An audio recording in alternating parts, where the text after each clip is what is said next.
Welcome to Inside the Firm, a podcast dedicated to small business owners and hosted by entrepreneurs, Alex Gore and Lance Cayko.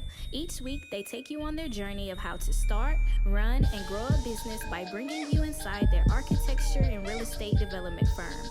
Get a behind-the-scenes tour of how these business leaders manage their clients and foster company culture while creating new and innovative projects. And now your hosts, Alex Gore and Lance Cayko. Hopefully getting a... He's safe. I'm safe. Not a scratch on that punum. Yep. I think I'm not going to get a new truck because I don't know when the Cybertruck's going to get in, but probably a 2020 just to make it last. Who knows? A little bit longer. Oh, okay. We'll see. Something like that. Yeah, maybe you can just do cash for cash. I don't know. You know what I mean? So With the too. payout, that's probably what you should do. Just go cash for cash till that Cybertruck comes. Yes. Yeah. Exactly. Reject the usury. Keep going. We're here with Lance. He has to go at 7:40. We got 25 minutes to get it done, minutes. boys and girls. So we got a great show. Brief talk about the big market. 8 keys to growing your firm. And then a special little segment. Can the government do good? I think it can. I'll see if Lance agrees with me. Yeah. But let's go into it. My only read is my plead to you is for you to make a better business so that you can have more freedom, more money, more time, more health so that you can make the world a better place. Go to buildabetterco.com. Watch our 5 steps to growing your firm's profit, which is going to help all that stuff out. That is my one plead to you. You could somehow put that on your phone, and it could be a little podcast. And you know what? I want to pick your brain a little bit more about Build a Better Co. as we move into a segment later on. It's very important. Okay. Yep. Okay. Accurate data is crucial, especially in today's business environment. Outdated and inaccurate data leads to turnarounds, delays, and rising costs. With supply chain and staffing issues, these costs and delays can multiply. That's why a resource like ArtCat.com is so important. ArtCat works with manufacturers to keep their data up to date and accurate and offers it to you easily accessible and free. Use ArtCat's powerful search engine to find what you need and download it right there on their site without needing to pay anything or even register. So try ArtCat.com today. That's ARCAT.com. Al Gore. The only big news that we'll just briefly touch on is that Jaimie Dimon of Rebellion. Jaimie Dimon. He keep going. Whatever. Goldman Sachs. Yeah. Warns the market of a rebellion against the $34 trillion national jet. Fed's Jerome Powell says it's past time for an adult conversation about unsustainable fiscal policy. The only problem is JP Morgan, yeah. Yep. Thank you, JP Morgan. Everyone thinks that their own congressperson is an adult because you can meet them in person. There's only one. His name is Thomas Massey. Sorry. Yeah. It's like once they get in a group, like group dynamics, their brains. I was just thinking about that in the university system. Yep. This group sort of cultish thinking. Yeah. And I've seen it on a small level on school boards and stuff like that. Hey, maybe it even happens at F9. You know what we got our staff doing? Using language such as, hey, just seeking to understand. Seeking to understand. Need to seek to understand. Yeah. So basically, Jerome Powell and now Jaimie Dimon is saying, maybe we shouldn't just have $34 trillion in debt, especially with all this interest. I think that that's a good move because we want responsible citizens, and our government should set the example and be a responsible government. So that's just a quick little segment. Hopefully that goes well. I have a feeling it won't, but Yeah. we'll hope. Future is bright. Yeah. All right. Give me the big screen here at Mr. Gore. If you're watching on the YouTube, what I'm about to pull up may shock some of you. Oh no! Because it clearly struck a nerve in a group of architects. 8,500 architects were just completely shocked about this. Oh, you know what? Great I'll group. pull it up on my LinkedIn. That's where it should come in at. Entree Architect in Facebook. Go join it. Okay, you named it. I didn't want to, but Al did. Sorry. It's okay. So I was All press is good press. all press is good press. I was sad that there was quite a few laugh reacts to this very positive message that I thought is this is the problem with social media. The problem with social media is that you're getting us. It's like even worse than news sound bites. And why is this taking forever to load? It's even worse than news sound bites because what it ends up doing is and then the like it's like a double-edged sword, right? Like a meme, like I'm about to show you guys if this ever loads, is powerful at the same time. Like it gets the message across, but at the same time, it really just cuts like the conversation so short. Holy cow, Al! What happened to this? I thought I had it teed up, and I'm trying to open up LinkedIn for that. Come on. I don't know if it's because I'm recording at the same time or what's happening, but all I need to do is pull up this one meme that I made, post it in the group. We got some laugh reacts, and not in a positive way. And then I got some nasty like comments inside. And then there was like a trend with who I kind of was noticing doing it. And then at the same time, I posted it on LinkedIn to see like cross-posting on what would happen with that. Holy cow. How about this? I'm going to see if it can pop up on mine here. Something's got to happen but either way, like I guess it's a big issue of me. Now I'm going to go into my email here and try to get to it, but now the email's going crazily slow. Holy cow. Let me see if it's the internet problem. It might be. It is. I got to connect to wow, and it's doing that next. I think that was the issue, is it just having struggle loading with the internet this morning. Here we go. There you go. Something went wrong. Of course it did. And we're going, hey, okay, here's what I got. No more frustration. So the meme is, if you organize your work properly, you can leave work on time and have more time for family and other activities. George Kassenbaum, HOK. Again, reading the book, you're going to see a theme going on here for the next probably month or so where Lance is talking about this awesome book by Patrick McLeamy, FAIA, designing a world-class architecture firm. So, George Kassenbaum was the production guy. Production and management. He was leading both of those. They had a 3-prong. He was leading both of them. Yeah. And people, so there was a couple folks that were upset about this meme because they were like, I worked at HOK and I had to work 60 hours a week. Well, okay, but, keep going. But were they working for, so the way it works at HOK, and I still think it does, you can tell me, Al, is that there's a sales side of things. Marketing, yep. Yep. And so that would have been the H in the original HOK. Yep. The O would have been is design, and then the K is all the production stuff. The design side of things, when they in the first 20 years that they were doing HOK, the designers would work a lot. They would come in on Saturdays. They would come in on Saturdays, right? In that kind of a way. So I get that argument, but what an interesting contrast, architects, about look at the production side, the management side, the efficiency side. So, like, who should actually be learning from who, and what is a lesson to take from here, right? Like, I've always made the argument, and I try to make it to one of our best friends up in North Dakota, who we want to come in and like actually do we want to fly him in and have him kind of consolidate design principles and processes. And I don't know if he'll be able to do it, but honestly, because he's so not production oriented. Well, no. He is very productive in getting the designs out. He's increased his speed immensely about how to design fast, and how to design well. We want him to boil that down into something that can be packaged and transferred knowledge to other people. Transfer knowledge, yeah. So like Capture he's the doing it. He's doing that amount of work, and he's doing great design at a high pace. But can he then teach that and have that be the standard for other people as well? I'm going to repeat the quote, and then I have something to say about it to anybody who it pisses off that's listening, right? If you organize your work properly, you can leave work on time and have more time for family and other activities. If that triggers you because you're like, what? That doesn't work. That like I'm working 60 hours a week. What are you doing wrong? I want you to seriously think about like what are you doing wrong? And I understand personal responsibility is very hard it's hard to do. A lot of people don't want to take responsibility for their actions. Yep. A lot of people don't want to do extreme ownership. But you gotta think about what is the end goal. If you start with the end goal in the mind, and the end goal in mind is I want to leave work on time and have more time for family and other activities. All right.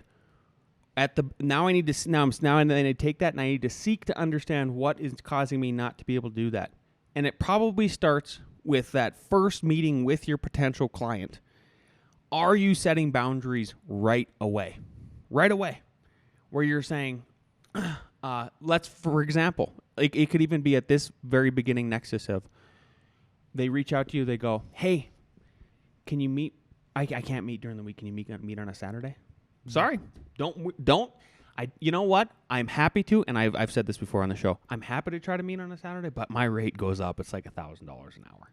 And they never want to do it. I'm going to get somebody to do it, right? Yeah. Can I tell you another one that came in the Yes. Build a Better Company group? Yeah. So I told them this was just one small nugget that we have like on Wednesdays of many awesome interactions. We've limited it down to we give one design solution.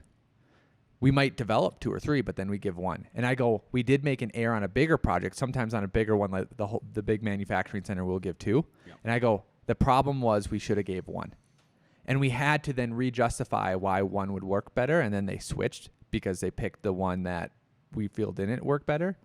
And the discussion led to, okay, even if you design 3, and let's say you're having someone design 3 and then you're reviewing it. Okay, you can narrow it down to 1, and now that's the one that you make the better images for. You put in the presentation. You know what I mean? Like, you're saving all that time. Mm-hmm. And there's another thing, like, I don't really mean to, you don't need to go out and get our book, The Creativity Code. But the whole premise behind that was there's a code, there's a process. There's a process behind design, and you can design your process to make it efficient. Thank you.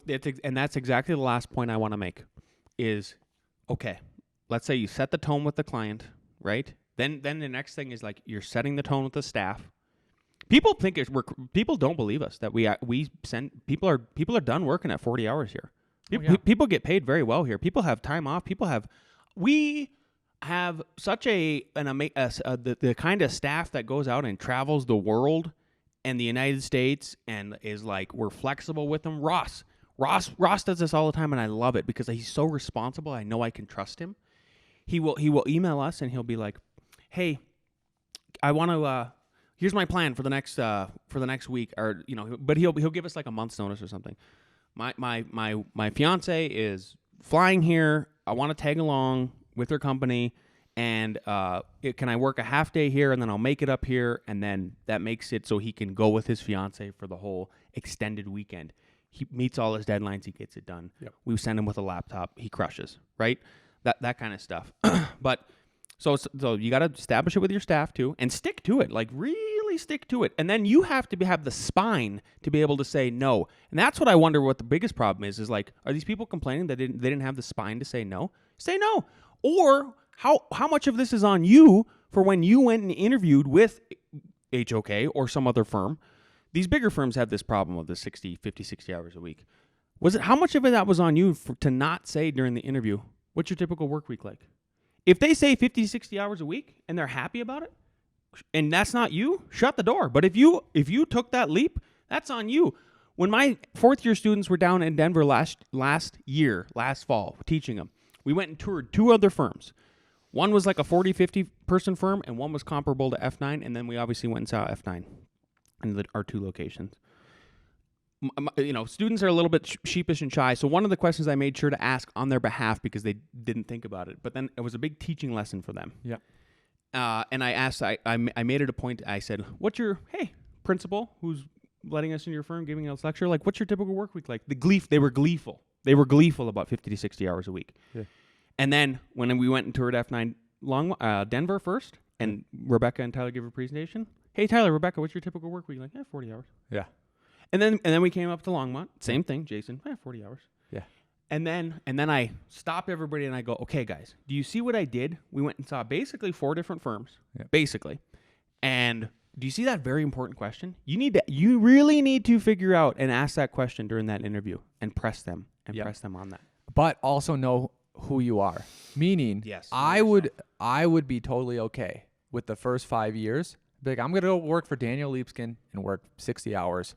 And And then I'll either decide Single guy in the city, go for it. I'll either continue to do that, or I'll then work for the production side of HOK that has it limited. So just, if you're okay with that, you're okay with that. And just know, like, there's a time when your life change. You get married, you have kids, like, it's okay then to change your lifestyle. And back to one last thing. I know it took me a while to get here, but back to, okay, let's say you go and take the extreme ownership position where you're like, you know what? I'm going to start my own firm. I'm going to listen to inside the firm. Lance, yeah, and I'm going to control my hours. And I'm listening to Lance and starting with the client and seeking to understand and understanding the end goal and all that good stuff. Design your process. Limit your process to a number of iterations in schematic design, design development, construction documentation. Stick to it. Still serve the client. Get those 5-star reviews on Google. Maybe you'll get one that, is bad here and there. But stick to it, okay? No comment. No comment. All right, next thing I got here is I just want to touch on some bullet points. I read the first one from last episode. Again, the book, you got to get it. This is page 20, chapter 2 is kind of the bullet points about from HOK's book, Designing a World-Class Firm. We joked about it last time, which was open a shop where you have deep connections. We had none. And this is what I'm getting at. And if we didn't make it clear, you might have to start. We won't reach to these people, but this is what I mean. Like, think about where you go to college and where you want to end up. Because if you want to end up and if you want to live, I don't know, I'll just say Houston for whatever reason. You should maybe go to college there. Because that's what we're talking about. Now when you want to, maybe you go work for someone, then you establish your firm in Houston. Now it's 10 years later. All your college buddies are now like decision makers at places. Like, that's what we're talking about. Like, there's a couple connections from NDSU here, and it's almost like the easiest sell ever. But there's not enough North Dakota State people in Colorado. Colorado's a bigger place. When we do get the North Dakota connection, it is not, we don't even have to sell ourselves. Yeah. They just want us to do the work. Yeah. Number 2, don't be, so the idea is if you are 8 keys to growing a firm, right? Number 2, don't be afraid of large projects, including urban planning of entire towns. We tried Amazon HQ too, and we Franklin Place, a lot of big stuff. You just gotta. It's interesting the discussions we're having on the construction side right now, me and Al, and trying to grow that, and knowing what it is to stretch to grow. Like, there's never a magical time for it to happen. You have to take a leap of faith, and you have to just. You have to kind of sort of be a little bit dumb about the decisions where you make, where you're like, I'm not quite maybe qualified. Well, here's what it is like, I feel like when you're established, this might be a bad analogy. You can be that more firm, steady thing. When you stretch, you literally need to become stretchy. Yeah. You need to be able to adapt. A little bit exposed, a little bit back. You need to become more stretchy. Yeah. Number 3, find and follow your own true talents, which may mean becoming project manager or project architect instead of a designer. Number 4, look at the potential to do great work even when designing ordinary buildings, which is literally kind of where that one is hitting me so hard, Al. Mm-hmm. I interviewed for this little ADU yesterday, and they want to go in a modern direction. And the kind of sparking that's going on in my brain again reminds me of the sparking that would go on, I would say, in about 2015, so maybe about a decade ago, 2014, 2015, when we would have potential clients. We'd interview with them and stuff like Eastwatch. I'm pointing to Eastwatch back there, but when you show up to a site, I don't know if this ever happens to you, but a client is inspiring me because it feels like we're meshing well. It feels like we both want the same sort of aesthetic, whatever it is. And then I have a photographic memory, so then I get these whoa, that was a flash of what I think I'm visualizing it already. Yeah, type of stuff. So I'm even excited about that sort of thing. Number 5, contemplate how differences among you and your partners can be strengths, not weaknesses. Hey, all day we've been doing that. We've been doing that since forever. Yeah. 20 years going on. Even though I'm supposed to be the bad guy, and I don't know. I'm just trying to comment. I'm trying to take the burden off of you. Okay.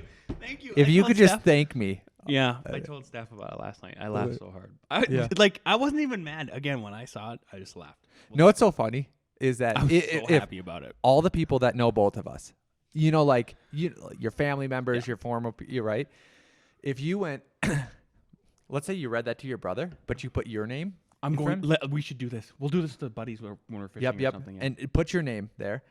And then they'll all laugh. You're whatever. They'd be like, just kidding. I can't wait was for Alex. this joke to happen. Yeah. I'm gonna read it to Bill on the way up for fishing. Yeah. Number 6, be ambitious, even if it means setting strategic goals that will take decades to come. Oh, what a long game, right? Even if it will take decades to come to fruition. It's year technically 15 of F9, 14 if you count when Al started. Mm-hmm. But man, we're only a decade and a half in, and I think the real key with that is like just understand that. Understand this is such a long game. Yep. And really, what's the craziest part about it, especially if you're an architect, is like your best work might come in those last 10 years. So you better take care of yourself. Like it really might. Like meaning you're 70. You're 70, bro. Not 40. Yeah. Look at all the masters. Yep. Right? So I just turned 39. I've used this joke to a client, but I identify as 40. I love it. I identify as 50 actually, like mentally and all the experiences. Yeah. Number 7, do the right thing always. Yes, 100%. 100%. Even if it means firing people. Not employees, but sorry, that's the last joke I'm making about it. Number 8. I thought you were talking about another the engineer and the dual client. That's the last subtle joke I'm making about it, Al. We did not fire any staff. Number 8, remember that teams win through teamwork, not because of individual stars. Yeah. That's actually the only confusing thing I think about reading this book is I'm seeing some of the buildings they did, like the chapel. Yep. And the airport in St. Louis, I think. And you're like, oh, that's in a very iconic Americana building. And I go, oh yeah, but it's not like you point at it and go, that's Frank Gehry. Yeah. It's iconic, but it's not attributed to just one, in my mind anyway. Yep. All right, what do we got last year, Al? So, can the government do good? Lance, you tell me. Colorado is proposing a bill to make ADUs more easy to construct in all of Colorado. The bill would mandate changes in Colorado cities over 1,000 residents that fall within metropolitan planning organizations. That includes dozens of cities along the Front Range from Fort Collins to Pueblo to Grand Junction. So timely. It omits most of the rural and western slope. Affected cities would need to allow an ADU between 500 and 800 square feet on the same property as a single-family homes. Cities wouldn't be allowed to require more parking tied to the ADU, and the ADU would be approved or denied through an objective administrative process that does not require a public hearing or a decision by a public body. I think government can do good when they simplify and streamline the code. And this is what it's doing. Simplifying and streamlining the code. I know. I was just thinking. So what I was trying to do is be the natural contrarian that I am and say, what's the unintended consequence here? And I can't come up with one right now. I can. Perfect. Al's got it. So last night, the city council of Longmont was voting whether to endorse this or not. The planning and zoning said, we do not recommend endorsing this. We actually want you to not endorse it. Holy shit. And the reason we can already do them. The reason why was city staff recommended against endorsing the bill for reasons of wanting to preserve local control. Meaning that would, they want to review, they want to make sure the neighborhood. I sort of understand it, kind of not. But Longmont launch members who are pro-growth, who are YIMBY, they just with 4 members went and spoke to this bill, and it made the difference, and city council endorsed it. Wow. And I just want to put this out there because Lance and I were talking about how architects, engineers, planners, like we should be helping in this fight for housing, for people. AIA, you should be running at this. Colorado AIA, you should be running at this. Yeah. How much more work is it going to give your architects? Good grief. Yeah. Well, it might be. They could do a whole campaign where they're like, oh, they're just pumping up the whole thing, and they're like, hire an architect. Like somehow, like hire an architect to do your ADU, right? Yes. Hiring the right architect could maximize your return on investment and all that stuff. They might, because it's less arduous to go through the process, it might actually mean less architect's fees. And I'm fine with that. But the PBD podcast, Project Bet David podcast, had this, was talking about how actual calls to your state senator and House representative and the countries make a difference. And what they cited, I didn't look it up, was for your state, 10 to 20 people calling makes a difference and can change. And for your Senate representative in the Senate for the country, just 40 to 50. And here's what they found. They found it's because 40 is not that much. Yep. But the senators realize, like, they go, well, that one person probably represents 1,000 lazy people who aren't going to call, right? And 40,000 votes will make a difference whether I win or I lose. So maybe it works. Maybe it works. Maybe it works. Maybe it works. All right. With that, you got anything else? Sorry. Nope. Beautiful. With that, if you like this episode, you know what to do. If you're watching on YouTube, like, subscribe. If you're listening on the iTunes, leave us a 5-star review. Not a 2-star. We'll see you next week. Woo!